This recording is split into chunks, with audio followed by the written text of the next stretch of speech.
Okay, ये question देखते हैं। Volume V of monatomic gas varies with the temperature T as shown in the graph.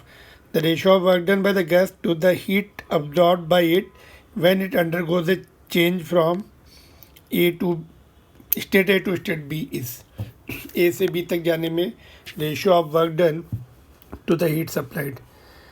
तो how to solve this question, कौन सा process हो सकता है? ये देखो, वी टी ग्राफ है, V directly proportional to T. Ideal gas equation से हमें पता लग गया P V is equal to N R T से V directly proportional to T means pressure constant. चलो पहले इक्वेशन लिखते हैं, P V is equal to N R T. Alright, P V is equal to N R T, ideal gas equation.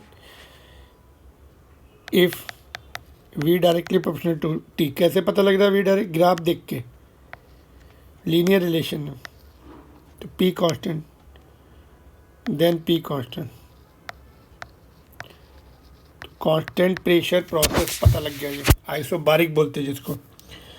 निकालना क्या है? Work done to the heat supplied. तो work done to the heat supplied, work done क्या होता है? P D we होता है। Heat supplied constant pressure पे कितना लिखते हैं? N C P delta T. ठीक है, पी डी वी को,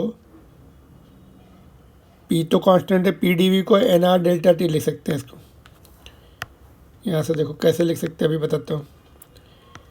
N C P delta T, delta T N N cancel होगा। देखो यहाँ पर पी डी वी, पी तो कांस्टेंट है, चेंज इन वॉल्यूम, यहाँ पे चेंज इन टेम्परेचर प्रोड्यूस करेगा, change in temperature change in volume produce करेगा, है ना। प्रेशर कांस्टेंट होता है, तो N R delta T will be equal to P D V, है ना। तो यहाँ पर पी डेल्टा वी को एन आर डेल्टा टी लिख सकते हैं, बिकॉज पी तो कांस्टेंट है। तो अभी क्या बचा यहाँ पर? R upon C P. अभी क्या किया जाए बताइए?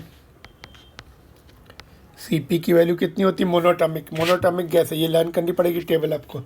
सी पी जो होता है 5/2 आर होता है मोनोटॉमिक के लिए। आर आर कैंसिल, तो 2/5 रेशो। Option number 3। देखिए फिर से एक्सप्लेन करता हूँ मैं। मोनोटॉमिक गैस है, उसका आपको लर्न करना पड़ेगा। मोनोटॉमिक का ये सी पी लर्न होना चाहिए, नहीं तो फंस जाएंगे, है ना। फिर वर्क डन अपॉन, पहले तो हमें ये पता लगा वी टी ग्राफ से लीनियर रिलेशन है, इसके मतलब प्रेशर कांस्टेंट है ना। प्रेशर कांस्टेंट है। अभी हमें रेशियो निकालना है work done per unit heat supplied. तो वर्क डन को पी डेल्टा भी लिख सकते हैं, उसको एन आर डेल्टा टी लिख सकते हैं कांस्टेंट प्रेशर प्रोसेस के लिए। Heat supplied at constant pressure is N C P delta T. कई सारे फार्मूले आपको लर्न करने पड़ेंगे ना, ये तो जनरली पता रहता है। फिर एन डेल्टा टी कट गया, सी पी जो है उसकी वैल्यू हमने, उसकी वैल्यू भी लर्न होनी चाहिए। मोनोटॉमिक के लिए 5/2 आर होती। ऑलराइट।